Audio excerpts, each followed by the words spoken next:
Bamsy made it big, yeah. Yeah, they talking this and that, but it's easy calling that bluff. They want that gimme, gimme, gimme, but this isn't ABBA. I show up looking dapper, my mama's favorite rapper. She taught me never let a moment pass you, so I just run away, and I never look back. I hope it's what I'm hoping for. Run away, I got my backpack. Travel light, got my life inside a suitcase. Bought a ticket, I'm just trying to find a new place. What's the occasion, baby? Just another Tuesday. Okay, life feel like a movie. Okay, it's just another Tuesday. Say that you're lonely, then send me your ID. Got nothing to hold me right where I'm at. So come and hit closely, want you to be happy. You're tired of roaming right off the mat.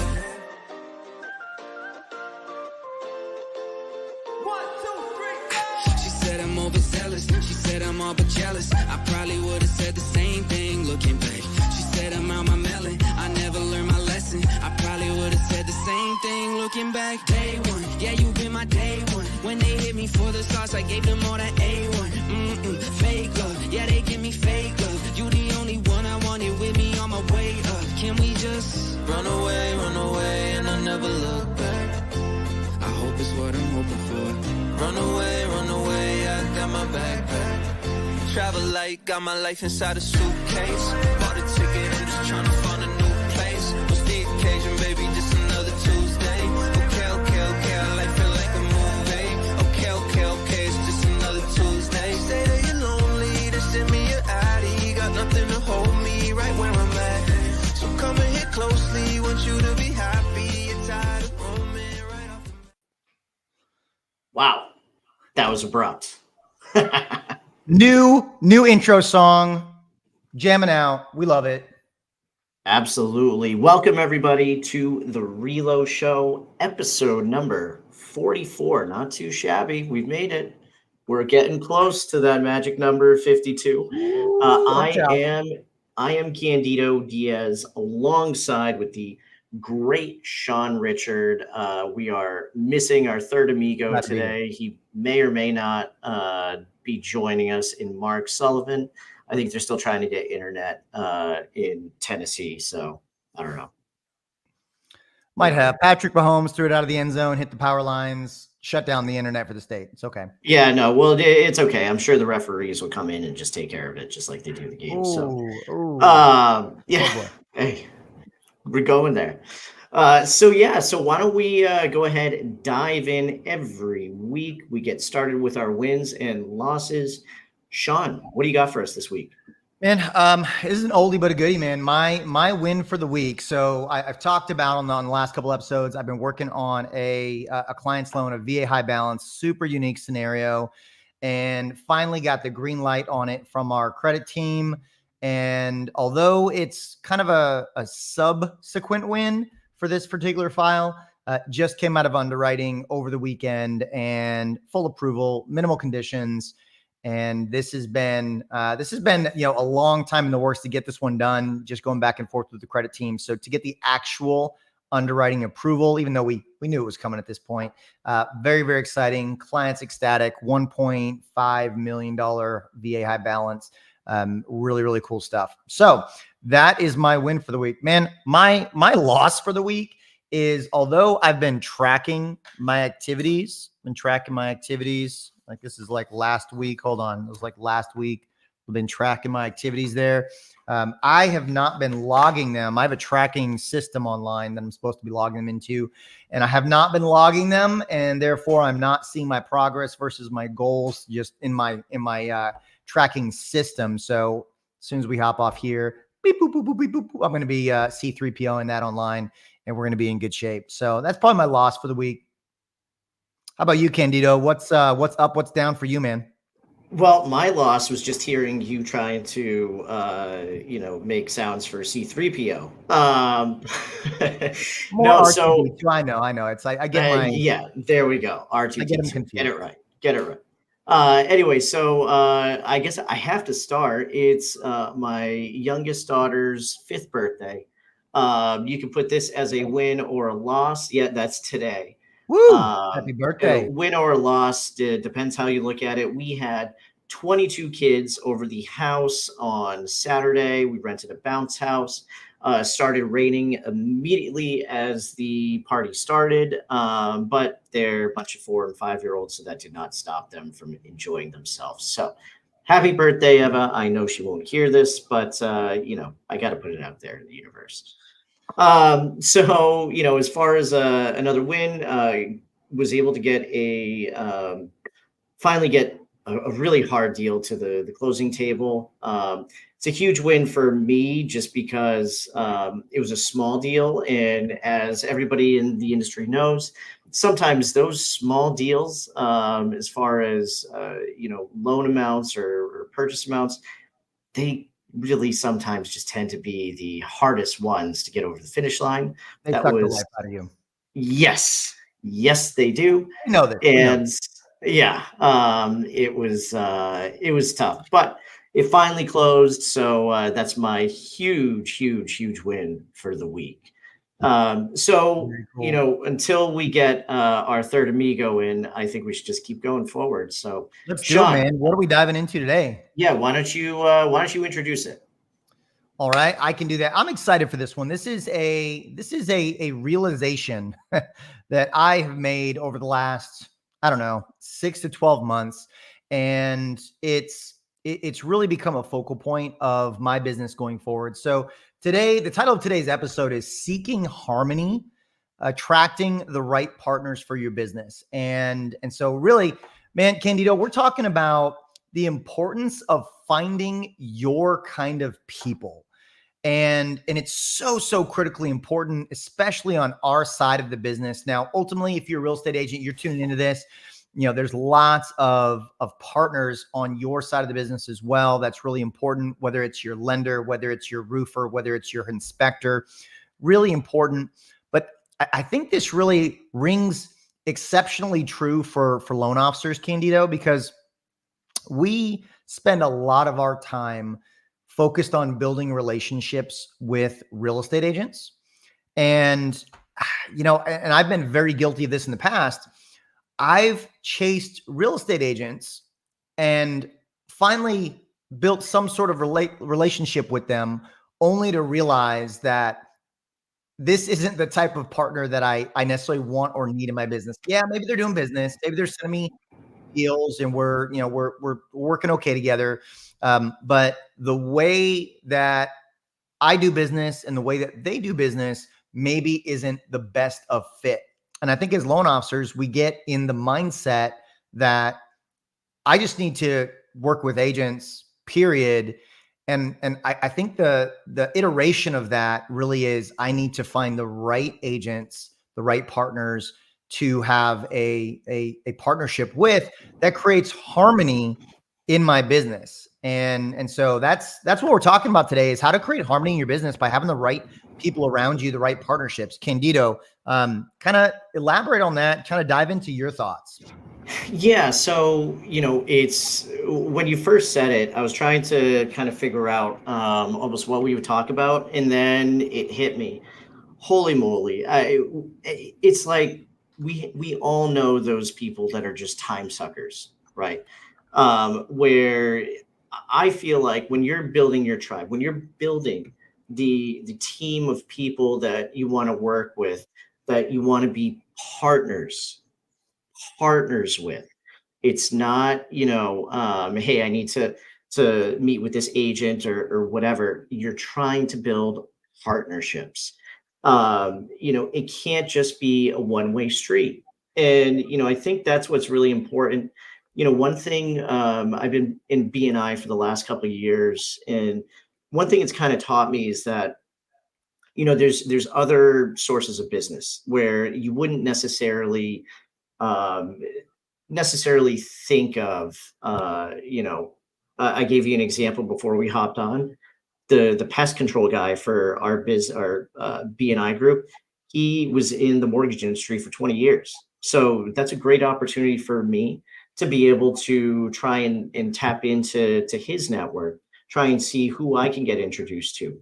But it's one of those things you have to be careful. Not everybody is interested in a partnership. Some people are just going to be looking for the best deal. You have to figure out what's best for you. If somebody is constantly trying to call you and expects you to pick up over the weekend, well, you need to make sure that you're setting the expectation beforehand. I know with myself, I always try and do it in a comedic way to make people laugh. That's just who I am. It's easier for me to break the ice. I always say, look, I'm available at nights and weekends. You might hear someone dancing to a Frozen soundtrack or Encanto, latest Kids Bop songs in the background. That's a way to let them know, look, I'm a dad. My kids are always coming first, but I will try and help whenever I can. So, I know I kind of went off on a little tangent there, but it's so important because just because somebody, like you said, somebody does great business, that's awesome. It doesn't mean that they're the best fit to be working with you. Well, it's a great point, Candido, because I think we all have to take stock of our businesses, right? Like, how do we want to build our business? How do we want to show up in our business, and finding partners that align with that. So let's give some examples, because I think that would really help, those of you out there, both on the real estate and the lending side, really help you grasp, what we're talking about, and give you some ideas as Candido heads into his cave for hibernation. Love it, dude. I love your new office, by the way, Candido. Thanks. So let's say you're a real estate agent out there, right? And you're looking to find a great lending partner. Well, check this out. Special guest hopping in at the right time. What's up? What up? All right. That's a nice office. So let's say that you're out there, you're a real estate agent and you're looking for a great lending partner, and you've got, specific goals, needs, and wants with your business, and a lender that just is good at doing loans. Like maybe they close, on time, they can close relatively fast. They've got reasonable rates, that may be enough for you to say, hey, you know what? I really like this person. On the flip side, if you're a real estate agent that you're actively hungry and motivated to hit certain goals in your business, there are loan officers out there that are actively doing the same in their business where you can collaborate. So like, I'll give you a perfect example. I've got one of the real estate agents that I partner with. We've built a great relationship, and we've started to do some home buyer classes online together. And we got together a couple, I guess it's about for the last one we did last month, we got together on a weekend. We went out, and I guess it was a weekday, but it doesn't matter. We went out and we actually shot some content, some promo content for the home buyer seminar. So we got together, we did some social media content specifically for that. I'm not like buying leads for him. He's not asking me to spend money on certain things, because I value the partnership and I wanted to help promote the joint efforts that we're putting together. I was happy to go do that. And so being able to find partners, if you're a real estate agent, find a lending partner that is investing, not monetarily necessarily, but investing time, energy into helping you achieve your goals, making your business easier. And then on top of the other things that you're looking for your clients, availability, communication, things of that nature. And then on the flip side, if you're a loan officer, Candido, you talked about, the weekend, right? And there's some loan officers out there that the weekends are just not good for them. They, maybe they do have a lot of family stuff going on. I like to be available on weekends as best as possible. But the fact of the matter is, the phase of life that I'm in, I've got 3 little kids. I've got 9, 7, and 5. And we've got a million events going on the weekends. And so I have to be strategic with my weekend availability. Now I set the expectation with my partners. Hey, happy to be available on the weekends. Here's how I have to navigate that with you. And they're okay with that. But let's say that I met a real estate agent that was like, if you're not available every moment when I need to pick up the phone on a weekend, then I don't think we're going to be good partners. I'm going to go, you know what? You're right. I don't think we are going to be good partners. And I need to be okay with that. So it really just understanding the dynamic of our business, of each of our businesses, and making sure that the partner that we have in various aspects of the business aligns with that. So Mark, You obviously knew the topic coming in, but we're talking about, creating harmony in our business with our partnerships and attracting the right partners. Give us some of your thoughts on it. Yeah, honestly, it's a lot like, attracting the right client. And there's a give and take, and there's setting proper expectations. I think for me, when you're first, maybe you get a referral for the first time from somebody. That's a perfect time to have that phone call. Be like, hey, this is what you can expect from me. Lay it out and say, does that seem fair? Right. And if you don't hit those marks, that's on you, right? You've already said, this is what I'm going to do. Is that fair? If I meet those marks, have I met your expectations? Outside of what I just described to you, what else do you expect through the process? Because so many times, it's definitely happened to me. So many times we go through a process and think we killed it, and we didn't meet any of the expectations of our referral partner, right? And at the end, they're like, maybe that referral doesn't come back. Maybe there isn't a second or a third or a fourth, and you're like, man, I really knocked that one out of the park. I wonder what the issue was, right? A lot of times it's a miscommunication. At the same time, you might think, oh my gosh, like that was such a terrible process. And maybe they didn't care or notice at all, and they thought you knocked it out of the park. So many people will not make that phone call back and say, how'd everything go? Or yada, yada, yada, and let that person walk away. And, you still might not get a referral back because you didn't follow up, but that person left enjoying your experience, and you might have thought it was a bad one. So I really think setting proper expectations and having conversations with people is really the name of the game. And if everybody's under a certain understanding, then it has it's got a better likelihood of going right, if that makes sense. Yeah, I think you bring up a great point, Mark. Um, Getting feedback is important, I think, not only for clients, but for referral partners. That's fantastic, because how are you supposed to know if you knocked it out of the park? Or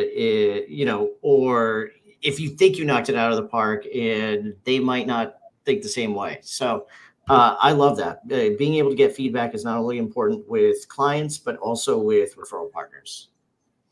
Well, and you said something that really struck me, Mark, is you talked about, oh, we think we knocked it out of the park.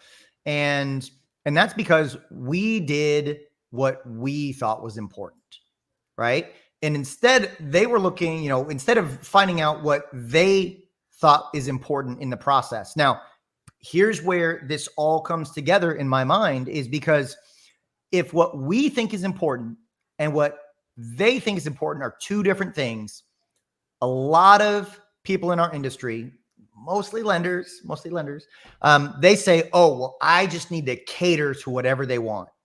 And in some cases, maybe you do that. I would put it out there that instead of catering to what the other person wants all the time, take a moment and understand, is what's important to them something that I have the ability to deliver on a consistent basis? And if the answer is no, then maybe it's not the best relationship. Maybe it's not the best partnership for you to have. And guess what? That's okay, right? Now, 100%. And let's focus on that for a second. Is if the referral partner has expectations that you are unable or unwilling to meet, unable meaning it's going to put a strain on your other relationships by going the extra mile and changing your process so much to meet theirs, it's okay to let them go. And just like you said, Sean, it's okay to be like, you know what, this may not, if that's a deal breaker for you, or if that's a real big thing for you, this may not be a great fit. It's not you, it's sure. me. Like there was a pretty heavy hitter that was sending me referrals for a while that, looking back on it now, maybe I could call him back and kind of change my answer. But I was happy I let them go when I did. In 2020, we were super busy, and their complaint was, I don't want somebody from your team calling my clients. I want you calling my clients. And I said, my process at the moment does not allow for that. Like that would take me so far out of the rhythm and the cadence of what our team is doing, that if that's a huge deal breaker for you, one, because it made me mad that he said that, because that doesn't make any sense. But second, like, I was like, no, because that's going to take my team so far off of its cadence that it's not worth it to me.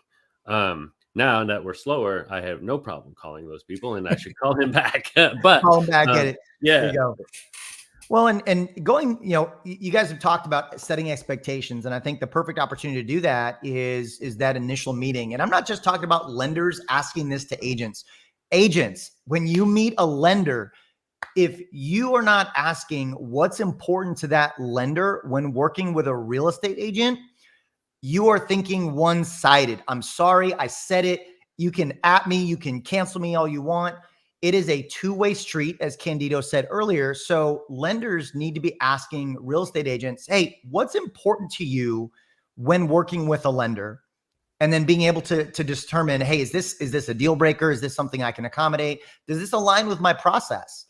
Right? I sit with a lot of real estate agents, and I'm like, hey, what's really important to you when working with a lender? Now, a lot of them say, oh, communication, being transparent, and I've built my business around a lot of those things, which is, it aligns. But if they say something that's just out in left field that they particularly like, I may say, hey, I can appreciate you, wanting that in the relationship. Where does this fall on your importance scale? Because there's a lot of things that I do really, really well, that I believe can overcome some of the areas where maybe you want some things that my team and I don't typically do. And I just have a conversation. It's like, it's crazy. We've lost the ability to have adult conversations in this world. And so having an adult conversation about it, but real estate agents, same thing. Hey, lender, what's important to you when working with a real estate agent?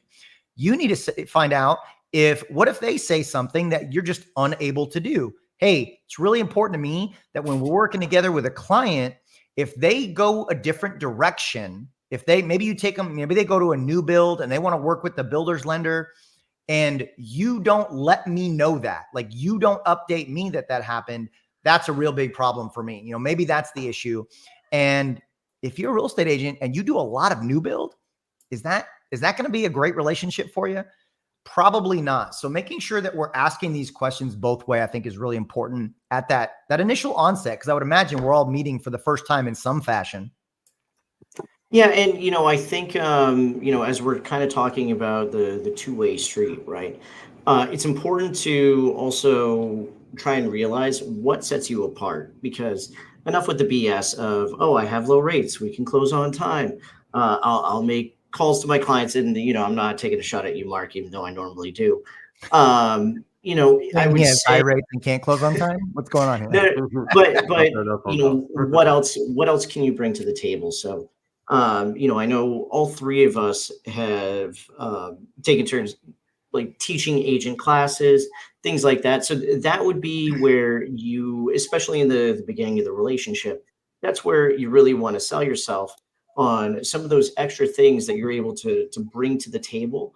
As far as helping not only the clients, but helping the agent if they're, in charge of a team, you can help their team, things like that too. So what other suggestions or things around that do you guys have?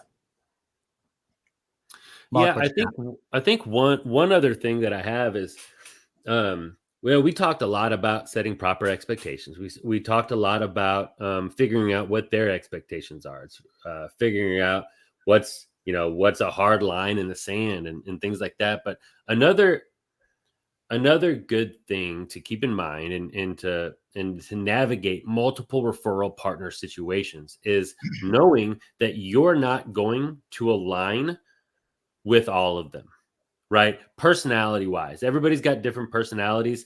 Other people have very different personalities, right? And one that comes to mind is I've had a referral partner for the last 6 years that pushes his clients to come my way more so than any other agent I've ever had before in my life. And we differ, we clash all the time, personality type wise. He knows that, and I know that. And when he sends me a referral, he says he'll say one of two things: this person's just like you, just run with it. But more often than not, he attracts people that are more like his personality type. So he will coach me. He will call me and say, this is how this person is. If you act the way you normally do, they're not going to like you. Right. Which is something I get a lot. So that's something I'm very used to. And, but anyway, but he'd be like, just stick with numbers, stick with, exactly what they're looking at. And take emotion out of it, and you'll do great, type of thing. And that has helped that's helped me close a lot of loans for his prospects. It's helped me take care of his prospects very, very well throughout the years. And it's a partnership that I intend to have for another 6 to 7 years because of that, because we have all of that set up. And I'm not offended when he says, hey, you got to change this up a little bit. You have that understanding, which is really important. And so, I think the takeaway from today's call is we don't have to feel like we need to work with everyone. There's really enough partnerships out there, enough business out there where we can, I hate to say be selective, but we can focus on attracting the partnerships that align with our business. We can focus on attracting the partnerships that align with us personally. The people that we're more likely to hang out with outside of our business are probably the same people that we're going to work better with inside of our business, unless you're Mark and you have weird relationships with real estate agents like that one guy. So, Candido, why don't you bring us home? Any final thoughts? And maybe we can kick this week off with a bang. I guess it's Tuesday. We're not kicking anything off. Yeah, no, we're not. But I just think it's important to be yourself. It's almost like dating, right? You got to be yourself, because at a certain point, the facade just goes away. So if you're always trying to suck up and kiss a lot of butt, that's great. But at some point, you got to get down to the nitty gritty. Be yourself. Just like Sean just said, there's plenty of fish in the sea. If somebody's not for you, you got to move on to the next person and try and figure out who is the best fit. So that's my final thoughts. Mark, you got anything? Nope. I'm Good. now singing. Well spoken as always. Well spoken as I'm always. now singing Little Mermaid songs because you said plenty of fish in the sea. But there's, no, I mean, just, hey, go out there, attract who you want to work with. Just like Candido said, it makes our lives that much better. If you're starting out or you're rebuilding a business, you can't be too picky. But as you build, you're going to want to be more and more picky. So you might as well set all of those boundaries now, so that you do have the time to attract, don't chase, right, guys? There you go. There we go. The art of attraction. The art of attraction. All right. Well, thank you everyone for joining us in episode 44. I'm Candido Diaz, along with Mark Sullivan, Sean Richard. Join us next week, 12 Eastern, 11 Central, and everything else, each and every Tuesday. Hope you guys have a great rest of the week. Thanks. I've never met anybody as wrapped up in time zones as you are. Appreciate it. Bye, everybody.